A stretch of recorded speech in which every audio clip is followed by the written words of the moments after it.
지난 22년간 바뀌지 않았던 것이 있는데요. 은행 계좌를 갖고 있는 분들이라면 모두 해당되는 소식이라서 오늘 내용을 꼭 확인하고 가셨으면 좋겠습니다. 11월부터 이 제도가 본격 시행될 예정입니다. 특히 연금저축을 하고 계시거나 사고보험을 들고 있으신 분들, 중소기업에 다니면서 퇴직연금을 넣고 있는 분들에게 희소식이라고 할 수 있는데요. 여러분들의 돈이 더 안전하게 보호될 수 있도록 이 제도가 한층 더 강화됩니다. 그 전에 구독과 좋아요 눌러주세요.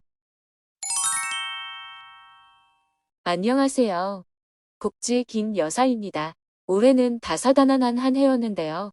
특히 지난 3월에는 미국 은행 세 곳이 연쇄 파산하면서 22년간 바뀌지 않던 이 제도가 바뀌어야 한다는 주장이 늘어났습니다. 그 이유는 은행이 파산하면 예금자 보호법이라고 해서 금융회사가 파산 등의 사유로 예금을 지급할 수 없을 때는 예금보험공사가 대신 예금을 지급해주는 제도가 있는데, 이 제도는 1인당 예금보험 한도만큼만 원금과 이자만 보호받게 됩니다. 예금보험은 금융기관별로 5천만 원이 한도입니다. 그러니까 신한은행에 5천만 원, 국민은행에 5천만 원을 나눠서 예금해야 손해보지 않고 모두 보호받을 수 있는 것인데요. 만약 1억 원을 한 은행에 모두 넣어뒀다면 은행이 예금을 돌려줄 수 없을 때 5천만 원을 잃게 되겠죠. 그래서 예금자 보호법을 개정해야 한다는 목소리가 많이 나오고 있는 것이죠. 우리나라는 아직 예금자 보호법으로 5천만 원만 보호받고 있지만 대부분의 선진국에서는 한도가 1억 원 이상으로 책정되어 있어서 우리나라는 다른 선진국들 대비 낮은 수준으로 유지되고 있습니다. 하지만 예금자 보호를 위해 무작정 한도를 늘릴 수는 없는데요. 예금보험에 들어가는 보험료 상승분을 예금주들에게 전가할 가능성이 높아서 당장 한도를 높이기에는 무리가 있다고 합니다. 그래서 한도 자체를 높이는 대신 연금저축과 사고보험금, 중소기업 퇴직연금 기금까지 일반 예금과 별개로 5천만 원까지 보호받을 수 있도록 하는 예금자 보호법 시행령이 11월에는 본격 시행됩니다. 그럼 이 제도를 어떻게 이용해야 할까요? 첫 번째는 연금저축을 활용하는 것입니다. 연금저축은 그간 정부에서 국민들이 안정적으로 자산을 형성할 수 있도록 세액공제 한도를 늘려왔습니다. 기본의 연 최대 400만 원만 받을 수 있던 세액공제 한도를 최근에는 최대 600만 원으로 확대하는 등 원급저축 납입을 장려하고 있죠. 그러니까 예금보다 연금저축을 활용하면 예금자 보호법을 그대로 적용받으면서 세액공제까지 추가로 혜택받을 수 있는 것입니다.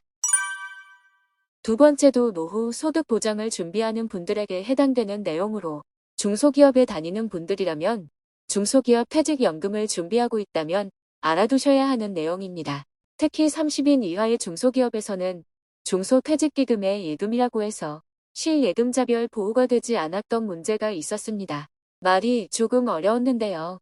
조금 더 쉽게 설명해 드리면 A은행에 20인이 함께 넣고 있는 퇴직기금 계좌가 있다면 그 계좌는 1인으로 해석되어 5천만 원만 보호되고 있었죠. 하지만 앞으로는 20인 모두 각각 5천만 원씩 보호받을 수 있어서 총 10억 원을 보호받을 수 있게 됩니다. 그러니까 중소기업에 다니는 분들도 연금저축 외에도 퇴직기금까지 활용하시면 안전하게 보호받을 수 있고 노후에도 소득 보장을 받을 수 있게 됩니다. 이외에도 사고보험금도 별도의 보호 한도가 적용된다고 했는데요.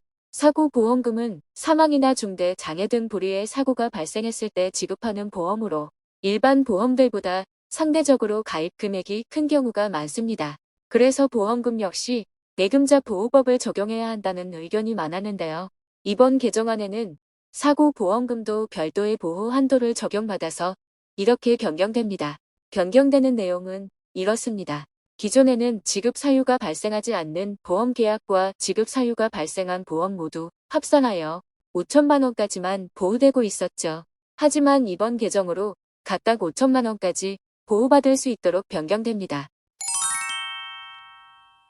오늘은 11월에 새롭게 시행되는 예금자 보호법 개정안에 대해 알아보았습니다. 기존 예금만 보호된다고 알고 계셨던 분들은 연금저축이나 보험, 퇴직연금 기금 등을 보다 안전하게 활용하고 추가 혜택들도 누리면서 안전한 노후를 설계해 보시면 좋겠습니다.